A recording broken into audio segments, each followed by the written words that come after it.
सरकार जिस भी पार्टी की है, जब वो पार्टी इलेक्शन लड़ती है तो इलेक्शन लड़ने के लिए पैसा कहां से मिलता है? कॉर्पोरेट हाउसेस से मिलता है, बड़े उद्यमियों से मिलता है। पर तो जग जाहिर सी बात है, अगर मोदी जी इलेक्शन लड़ेंगे तो अडानी कुछ तो हेल्प करेगा ना भाई, अडानी भी तो जिम्मेदार उसकी बनती है। और मान लीजिए अडानी ने कहा कि मोदी जी आप बहुत बढ़िया पीएम है, देश को ऐसे पीएम की जरूरत है, वो ये नहीं कहेगा कि मुझे ऐसे पीएम की जरूरत है, देश को ऐसे पीएम की जरूरत है, और इसलिए मैं आपकी पार्टी को इलेक्शन लड़ने के लिए 1000 करोड़ रुपए का चंदा देना चाहता हूं।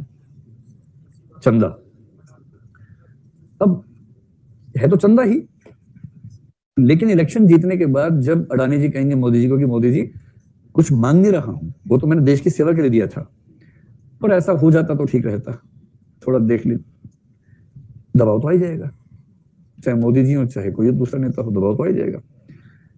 तो पब्लिक सेक्टर में सबसे बड़ा एथिकल कंसर्न ये होता है कि सरकार आम जनता से वोट और अमीरों से नोट लेके बनती है, और अमीरों के नोट गरीबों के वोट पर हावी ना हो जाए। पॉलिसीज बनाने में कॉर्पोरेट्स की इच्छाएं हावी ना हो जाएं। दिल्ली में जो है, दिल्ली की सरकार आम आदमी पार्टी, उसका नाम ही आम आदमी पार्टी, और आम आदमी तो मजदूर होता है, वो उद्यमी तो होता नहीं है। इनको ये पता है कि ना इनको हिंदू के वोट मिलेंगे, ना मुसलमान के वोट मिलेंगे, ना इनको दलित के वोट मिलेंगे, ना यादव जी के वोट मिलेंगे, क्योंकि ये किसी ऐसी कास्ट या रिलीजन की बैकग्राउंड वाली पार्टी है नहीं। तो जो पॉलिटिकल पार्टी किसी रिलीजन या कास्ट के बेस पे बनी नहीं है, उसके पास एक ही ऑप्शन बचता है, वर्ग, क्लास। और अमीरों के पास कोई कुछ भी कर ले, वोट नहीं होते ज्यादा, क्योंकि अमीर बहुत कम है, बहुत कम है इसलिए अमीर है, बहुत ज्यादा होंगे तो अमीर कैसे रहेंगे, फिर तो बराबर हो जाएगा। अमीरी और अल्पसंख्यकता में तो संबंध होता है ना, वोट गरीबों के पास ज्यादा है।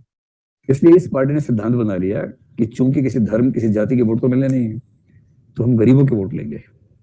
और गरीबों के वोट लेने का एक ही तरीका है, स्कूल, हॉस्पिटल, जो गरीबों के बच्चों को ठीक से नहीं मिलते, दर्द रहता है इस बात का, इतना निवेश कर दिया स्कूलों में और हॉस्पिटल से, मोहल्ला क्लिनिक वगैरह में, कि दिल्ली के गरीब इस समय भारत के सबसे शानदार गरीब हैं। मतलब गरीब होना ही है तो आदमी दिल्ली में गरीब हो, किसी और राज्य में गरीब होने में वो मजा नहीं है जो दिल्ली में गरीब होने में मजा इस समय है। और क्या कर दिया, मिनिमम वेजेस एक्ट, पानी फ्री, बिजली फ्री, ये फ्री, वो फ्री, महिलाओं के लिए मेट्रो फ्री, वो सब तो कर ही दिया है। अच्छा, जो मोदी जी का मॉडल है वो कहता है कि यार तुम सब कुछ फ्री काहे कर देते हो, महिलाओं के लिए मेट्रो फ्री, क्या मतलब है, क्या महिलाएं बराबर की नागरिक नहीं है, ऐसा नहीं है, वैसा नहीं है। तो ये कहते हैं जो महिलाएं अफोर्ड कर सकती हैं वो टिकट खरीदें, हम कब मना कर रहे हैं, खरीदो टिकट, हम तो विकल्प दे रहे हैं। क्योंकि दिल्ली में कम से कम 20-30% आबादी उन महिलाओं की है जो दूसरों के घरों में नौकरी करती हैं, झाड़ू पोछा करती हैं, खाना बनाती हैं, गरीब महिलाएं हैं, और उनका वेतन कितना है, 2000, 3000, 4000, एक घर से 3 घर में काम करती होंगी तो 8000, 9000 मान लीजिए। जो महिला 8 से 9000 कमाती है और उसको मेट्रो या बस में जाना पड़ जाए, उसका कम से कम 2000 उसी में खर्च हो जाता है। आप 1 लाख में से 2000 मत देखो, आप 8000 में से 2000 देखो, उस महिला के लिए वो 2000 कितने भारी पड़ते हैं। और महिला के पैसे जो बचते हैं वो शराब नहीं खरीदती उससे, वो बच्चों की फीस भरती है, वो दवाई खरीदती है बच्चों के लिए। बाप के बचते हैं शराब खरीद लेता है, लेकिन जब माँ के पैसे बचते हैं तो पैसे का बेनिफिट सीधे सीधे उन बच्चों को मिलता है जो उसी घर में, जिनके ऊपर पैसा खर्च होना चाहिए।